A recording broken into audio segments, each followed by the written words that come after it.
मित्रों, सबसे पहले तो केंद्रीय कार्यालय में सामाजिक न्याय मोर्चे के आप सभी जुझारू कार्यकर्ताओं का मैं हार्दिक अभिनंदन करता हूं, आप सभी का स्वागत करता हूं।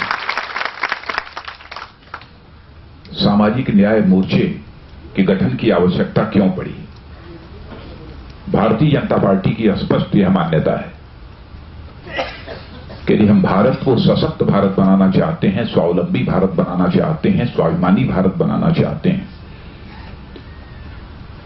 तो जब तक भारत के सभी जाति, सभी वर्ग के लोगों का समुचित विकास नहीं होगा, तब तक हम जैसा भारत बनाने की कल्पना करते हैं वो हमारी कल्पना कभी साकार नहीं हो पाएगी।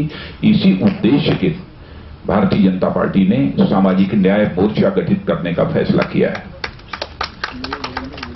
यह आजाद भारत की सबसे बड़ी विडंबना रही है कि आजादी के 67 वर्ष गुजर जाने के बावजूद जो समाज के भिन्न भिन्न जातियां हैं, जो भिन्न भिन्न वर्ग हैं, उनका जैसा विकास होना चाहिए था, जैसे उनकी गरीबी और बेरोजगारी की समस्याओं का समाधान होना चाहिए था, 67 वर्षों की आजादी के काल में उनकी समस्याओं का समाधान नहीं हो पाया। बल्कि मैं यह कहूं कि यह गरीबी और बेरोजगारी का संकट निरंतर और गहरा होता चला गया तो यह कहना भी अतिशयोक्तिपूर्ण नहीं होगा। इसीलिए भारतीय जनता पार्टी ने सोचा कि भिन्न भिन्न जाति और वर्ग के लोगों को भी इकट्ठा किया जाना चाहिए और उनके अंदर एक विश्वास पैदा करने की आवश्यकता है कि भारतीय जनता पार्टी एक देश की एक ऐसी राजनीतिक पार्टी है जो कि समाज के सभी लोगों को साथ लेकर चलना चाहती है। केवल एक दो भाग अथवा एक दो वर्ग को ही साथ लेकर नहीं चलना चाहती है, बल्कि सारे जितने भी समाज के भिन्न भिन्न जातियां हैं, भिन्न भिन्न वर्ग हैं, सबको साथ लेकर हम चलने वाली राजनीतिक पार्टी है। जब हम सबको साथ लेकर चलते हैं तो स्वाभाविक रूप से यह सवाल खड़ा होता है कि केवल यदि चुनाव ही जीतना है तो चुनाव तो कुछ लोगों को लेकर जीता जा सकता है, तो समाज के सभी लोगों को साथ लेने की आवश्यकता क्यों है? तो हम लोगों की सोच यह है कि भारत एक ऐसा देश है जिस देश के ऋषियों और मनीषियों ने कभी भी इंसान और इंसान के बीच नफरत पैदा नहीं की है और अलग अलग नजरिए से कभी नहीं देखा है। यह हमारे भारत की यह विशेषता रही है। कोई यह कह सकता है कि कैसे आप यह मानते हैं कि भारत में जो ऋषि और मनुष्य थे सबको समान नजरिए से देखते थे? आप यह कल्पना कर सकते हैं, चाहे महर्षि वाल्मीकि रहे हों, चाहे संत रविदास रहे हों, चाहे संत रैदास रहे हों, चाहे व्यास जी रहे हों, चाहे विश्वामित्र जी रहे हों, सारे के सारे लोग, इनमें से कोई भी ऊंची जात की मां की कोख से पैदा नहीं हुआ था, बल्कि कोई अनुसूचित वर्ग की मां की कोख से अथवा पिछड़े वर्ग की मां की कोख से पैदा हुआ था। यह भारत की एक विशेषता है। लेकिन भारत की जो संस्कृति है, भारत की जो परंपराएं हैं, हम उनको भूलते जा रहे हैं। वह सब हमारी आंखों से ओझल होती जा रही हैं। तो भारतीय जनता पार्टी पुरानी नींव और नया निर्माण, इस कल्पना को साथ लेकर चल रही है। हम अपने समाज को किसी भी अपनी भारतीय संस्कृति से अलग थलग रखकर यदि हम इस समाज का विकास करना चाहेंगे तो वो किसी भी सूरत में संभव नहीं है। यह भारतीय जनता पार्टी की सोच है। और उस समय भारत के बारे में सारे विश्व में यह धारणा थी कि भारत में दूध की नदियां बहती हैं, भारत एक सोने की चिड़िया है। भले ही कोई किसी भी जाति में क्यों न रहा हो, उस समय कोई गरीब नहीं हुआ करता था कि जो कि भूख के कारण दम तोड़ दे। शिक्षा का जहां तक सवाल है, बंबई प्रेसिडेंसी, कलकत्ता प्रेसिडेंसी के इतिहास को उठाकर कोई पढ़े तो देखेगा पढ़ने वालों में जो सफाई का काम करने वाले लोग, जिन्हें डोम कहते हैं, ऐसे वर्गों के भी बच्चे उस समय विद्यालयों में पढ़ा करते थे और बड़े योग्य और प्रतिभा संपन्न हुआ करते थे। इस प्रकार का भेदभाव क्यों नहीं हुआ हमारे समाज में, हमारी संस्कृति में? उसका सबसे बड़ा कारण यह था कि हमारी संस्कृति की यह स्पष्ट मान्यता है कि कोई व्यक्ति बड़े खानदान में पैदा होने से बड़ा नहीं हो सकता है। व्यक्ति यदि बड़ा होता है तो अपनी कृतियों से बड़ा होता है। राजनीतिक क्षेत्र में भी देखना हो तो कई उदाहरण हैं। मैं कहता हूं, मैं सारे पिछले उदाहरण आपके सामने नहीं रखना चाहता हूं, लेकिन आज यह देखें, भारत की राजनीति का सर्वाधिक लोकप्रिय नेता कौन है इस समय। मैं समझता हूं कि इस प्रश्न पर कहीं पर कोई विवाद नहीं होगा। प्लेटफार्म के ऊपर जिसके पिता चाय बेचा करते थे और उस समय चाय बेचने में अपने पिता का सहयोग करते थे, पिछड़ी जात के आते हैं, लेकिन भारतीय जनता पार्टी के रहते हुए ही वह मुख्यमंत्री बने। एक बार नहीं, 3-3 बार वह मुख्यमंत्री बने। आदरणीय कल्याण सिंह जी भी हमारे यहां मुख्यमंत्री बने। माने जाने नेता इस देश के शिवराज सिंह जी चौहान हैं, वह मुख्यमंत्री बने। यदि हमारे यहां इसी आधार पर भेदभाव होता कि नहीं साहब, ये तो फला जात के हैं, ये फला जात के हैं, इसलिए इनको नहीं होना चाहिए, इनको बनना चाहिए, नहीं, योग्यता, प्रतिभा और क्षमता के आधार पर भारतीय जनता पार्टी ने महसूस किया कि आज देश को एक ऐसे सशक्त नेता की जरूरत है, ऐसे दूरदृष्टि वाले नेता की जरूरत है, ऐसे नेता की जरूरत है जो क्विक डिसीजन कर सके, जो चटपट फैसला कर सके, और फैसला करने का जिसके कलेजे में साहस हो, ताकत हो। ऐसे नेता के हाथों में ही देश का नेतृत्व सौंपा जाना चाहिए। इसीलिए भारतीय जनता पार्टी ने नरेंद्र मोदी को भारत के प्रधानमंत्री के उम्मीदवार के रूप में चुन लिया। कांग्रेस की बात, समाजवादी पार्टी की बात, क्योंकि उत्तर प्रदेश के आप लोग हैं, बहुजन समाज पार्टी की बात, क्या यह सच नहीं है कि उत्तर प्रदेश में इन राजनीतिक पार्टियों पर नजर डालकर यदि आप देखें तो केवल एक व्यक्ति प्रभावी है, एक व्यक्ति या तो एक परिवार। इसके अतिरिक्त आप किसी के संबंध में यह दावा नहीं कर सकते कि कोई दूसरा मुख्यमंत्री बन सकता है अथवा दूसरा कोई किसी बड़े ओहदे पर बैठ सकता है। इन राजनीतिक पार्टियों में के संबंध में नहीं कहा जा सकता कि वह शिखर पर आकर कभी बैठेगा, ये कभी कल्पना भी नहीं की जा सकती। कांग्रेस पार्टी का जहां तक प्रश्न है, कांग्रेस पार्टी में एक परिवार को छोड़कर अथवा बिना उस परिवार की मर्जी से न कोई मुख्यमंत्री बन सकता है, न भारत का प्रधानमंत्री बन सकता है। यदि यह संभव है तो केवल और केवल भारतीय जनता पार्टी में ही संभव है। यह भारतीय जनता पार्टी की सबसे बड़ी विशेषता है, सबसे बड़ी ताकत है। इसलिए हम लोगों ने सामाजिक न्याय मोर्चा बनाया है।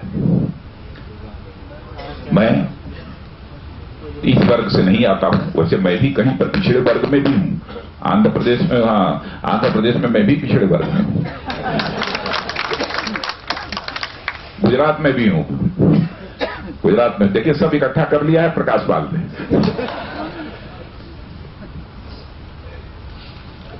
हाँ, लेकिन मैं भी पार्टी का अध्यक्ष हूं। लेकिन मुख्यमंत्री रहते हुए, उत्तर प्रदेश के संदर्भों में यदि मैं बात करूं तो मुख्यमंत्री रहते हुए कहीं कोई राय परामर्श तो ऐसा हुआ नहीं था।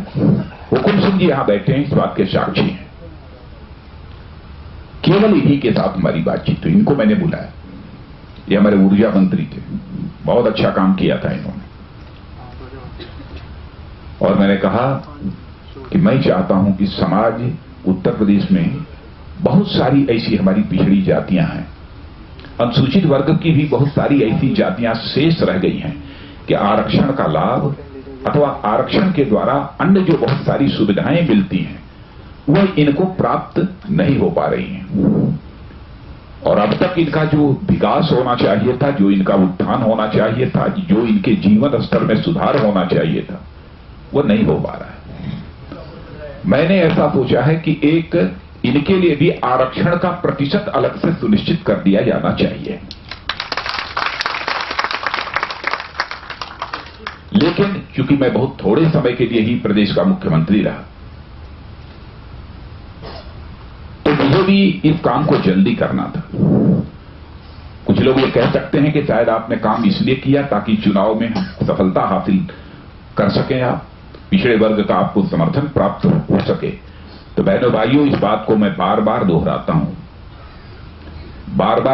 हूं, और उस समय भी इसमें सच्चाई को जानता था कि यदि आज मैं चुनाव के 3 महीने पहले इस काम को कर रहा हूं, क्योंकि मैं विलंब से पहुंचा ही था मुख्यमंत्री बनकर, तो यह बात नीचे तक जो रिश्ते हुए पहुंच जानी चाहिए वो उतनी नहीं पहुंचेगी। सच्चाई को भी मैं जानता था, क्योंकि मैं भी लंबे समय तक राजनीति कर रहा हूं। लेकिन मैंने सोचा कि यदि मैं एक बार मैं कर दूंगा तो आगे आने वाली सरकारें फिर इस कानून को रद्द करने का साहस नहीं जुटा पाएंगी। यह हमारी एक सोच थी। और हम बराबर यह भी कहते हैं कि हम राजनीति केवल वोट के लिए नहीं करते हैं, हम राजनीति यदि करते हैं तो समाज के लिए राजनीति करते हैं, देश के लिए राजनीति करते हैं। यह भारतीय जनता पार्टी की सोच है। इसी सोच के आधार पर ही उस काम को उस समय मैंने किया। जब चर्चा हो रही थी तो ये पहले हमारे जाने के 3-4 महीने के बाद ही यह कमेटी, या 5 महीने के बाद, पूरा याद नहीं है मुझे, शायद यह कमेटी बनी थी। तो हुकुम सिंह जी से मैंने कहा कि मैं चाहता हूं कि 2-3 महीने के अंदर यह रिपोर्ट आ जाए। जरूरत होगी सारे के सारे अधिकारियों को इस काम में, इस सर्वेक्षण में लगाने की, तो मैं सर्वेक्षण में लगाने को तैयार हूं। मैं सचमुच हुकुम सिंह जी की प्रतिभा की तारीफ मैं करता हूं, उसकी मैं प्रशंसा करता हूं, इनकी क्षमता की। इन्होंने कहा कि आप चिंता मत करिए, मैं इस काम को 2 महीने में ही मैं पूरा कर दूंगा। और सारे लेखपालों को, पटवारियों को सर्वेक्षण करने के लिए कहां पर किस गांव में कौन कौन सी जातियां कितनी है, कुछ तो आंकड़े पहले से रहते हैं, कुछ और, उसका वेरिफिकेशन करके उन लोगों ने पूरी अपनी रिपोर्ट दे दी। और रिपोर्ट देने के बाद वो रिपोर्ट तैयार हुई। और मैं समझता हूं कि प्रकाश जी, वो रिपोर्ट की कॉपी लोगों को मिली है कि नहीं? एक संक्षिप्त, एक छोटी पुस्तक, वैसे तो रिपोर्ट तो बहुत बड़ी मोटी है, बहुत मोटी रिपोर्ट है, लेकिन एक छोटी पुस्तिका उस समय छपी थी। हाँ, वो बहुत सारे लोगों के पास वो पुस्तिका हो गई। बहनों भाइयों, उस समय समाजवादी पार्टी ने, जब मैंने यह विधेयक पेश किया कानून बनाने के लिए कि अति पिछड़े और अति दलितों को अलग से आरक्षण की व्यवस्था दी जाए, तो समाजवादी पार्टी के सारे विधायकों ने उत्तर प्रदेश की विधानसभा से त्याग पत्र दे दिया था। शायद आप लोगों को मालूम नहीं होगा। क्या ऐसे ही लोगों को इस देश की राजनीति करनी चाहिए? ऐसे ही लोग समाज बना सकते हैं? फिर भी मैंने कहा कि भले ही सबके सब त्याग पत्र दे देंगे, लेकिन यह विधेयक विधानसभा में पेश होगा और विधानसभा में पारित होगा। विधेयक विधानसभा में पेश हुआ, विधेयक विधानसभा में पारित हुआ, विधान परिषद में भी पारित हुआ, और गवर्नर ने भी अपना हस्ताक्षर कर दिया और वह कानून बन गया। कानून बन जाने के बाद वह लागू भी हो गया। लागू होने के बाद जब मायावती जी की सरकार आई तो उन्होंने उसे रद्द कर दिया। और मैंने अपनी तरफ से पूरी ताकत लगाई थी कि यह मामला कोर्ट में जाए। कोर्ट में मैंने खुद ही लगाया था और लोग लगे भी हुए थे, लेकिन बहुत लेट जाकर किसी एक दूसरे केस में कोई एक जजमेंट आया है जो इलाहाबाद हाई कोर्ट ने दिया है, जो कि 3 अक्टूबर को, रामलोटन जानते हैं, हाँ, तो वो आया। बच्चों, जिस सिद्धांत पर हम लोगों ने 2001 में ही कर दिया था, उसके बारे में अब जाकर इधर हाल में कोई जजमेंट आया। इसका मतलब कि इस देश की अदालतें भी इस सच्चाई को स्वीकार करने लगी हैं कि जो न्याय होना चाहिए था इन जातियों के साथ, इन वर्गों के साथ, वह न्याय नहीं हुआ। और इसको हम लोगों ने बहुत पहले ही सोचकर इस पर अमल करना प्रारंभ कर दिया। हमसे पहले इस काम को किसी ने बिहार में किया था, बहुत पहले 78 में या कभी, तो कर्पूरी ठाकुर ने किया था। और आपको जानकर यह भी आश्चर्य होगा, खुशी भी आपको यह जानकर होगी, जब इस बार कर्पूरी ठाकुर जी की जयंती थी पटना में, वहां के 3-3 बार वह मुख्यमंत्री रह चुके हैं, तो उनकी जयंती के कार्यक्रम में भाग लेने के लिए मैं स्वयं गया था।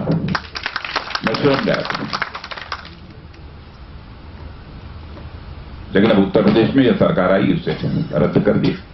बहनों भाइयों, हम लोगों की प्रतिबद्धता पूरी तरह से है। हमारी पार्लियामेंट्री बोर्ड भी इस बात से सहमत है।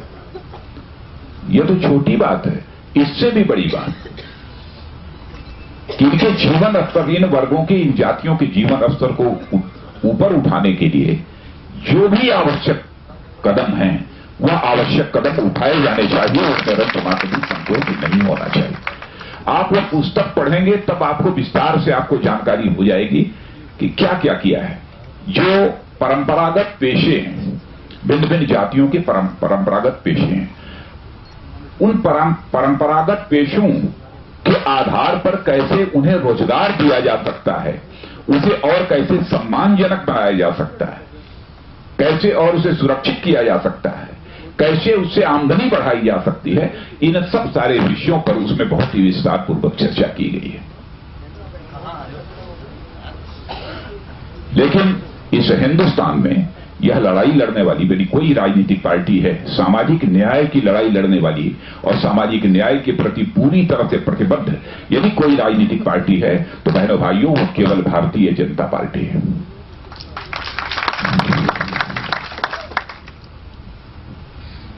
इसीलिए हम लोगों ने सामाजिक न्याय मोर्चे के माध्यम से समाज के सभी वर्गों तक पहुंचने की कोशिश की है। मैं तो प्रकाश जी से यह भी कहूंगा कि प्रकाश जी, एक अखिल भारतीय स्तर पर भी एक ऐसी कमेटी बनाइए ताकि सामाजिक न्याय के लक्ष्य को वह अध्ययन करे। स्टडी ग्रुप हो, वह स्टडी ग्रुप यह अध्ययन करे कि पूरे हिंदुस्तान में सामाजिक न्याय के लक्ष्य को प्राप्त करने के लिए हमें और क्या क्या करना चाहिए, किन किन राज्यों में क्या क्या करना चाहिए, इसके संबंध में विस्तृत रिपोर्ट तैयार हो जाए। इस दृष्टि से भी एक प्रयत्न किया जाना चाहिए। काम बड़ा है और मैं चाहता हूं बड़े लक्ष्य को प्राप्त करने के लिए समय भी लंबा लगता है, और मुझे पूरा विश्वास है कि यदि समाज के सभी वर्गों का समर्थन भारतीय जनता पार्टी को प्राप्त होता है, तो भारतीय जनता पार्टी को 2014 के लोकसभा चुनाव में सफलता हासिल करने से कोई रोक नहीं सकता है। और यह बात केवल मैं नहीं कह रहा हूं, इस हिंदुस्तान की मानी जानी सर्वे एजेंसियों ने भी अपने सर्वे रिपोर्ट में, आपने टेलीविजन के पर्दे पर देखा होगा, सबने स्वीकार कर लिया है कि इस हिंदुस्तान में तेजी के साथ यदि कोई राजनीतिक पार्टी आगे बढ़कर 2014 के चुनाव में आने वाली है तो भारतीय जनता पार्टी आने वाली है। और इस देश का सर्वाधिक लोकप्रिय यदि नेता यदि कोई है तो वह श्री नरेंद्र मोदी है। और मैं तो अध्यक्ष नहीं था तब से ये चीजें बोल रहा हूं। सच बोलने में परहेज क्यों होना? जो सच है वो है, बोलना चाहिए। लेकिन आज यह आपकी कार्यसमिति की बैठक यहां पर हो रही है, लेकिन कार्यसमिति की बैठक बस ऐसे ही यहां से उठे और गए, फिर घर पर आराम करने लगे। क्यों परशुराम जी? आराम नहीं करने? सुशील जी आराम करें। मैं इतना ही आप सबसे निवेदन करना चाहता हूं, यह एक अस्मिता की लड़ाई है, अस्तित्व की लड़ाई है। यदि आप भारत की राजधानी दिल्ली से यह संकल्प लेकर जाएंगे कि 4 महीने तक जितनी भी हमारे अंदर ताकत है, जितनी भी हम कुवत है, इस ताकत और कुवत के साथ लगेंगे और भारतीय जनता पार्टी के स्पष्ट बहुमत के साथ सरकार बनाएंगे। तो आप यदि लग जाएंगे तो सरकार बनने से कोई रोक नहीं सकता। और यह भी सुन लीजिए, जिस दिन दिल्ली में भारतीय जनता पार्टी की सरकार बन जाएगी तो इसे हिंदुस्तान के सबसे बड़े राज्य उत्तर प्रदेश में भी भारतीय जनता पार्टी की सरकार बनने से कोई नहीं रोक सकता।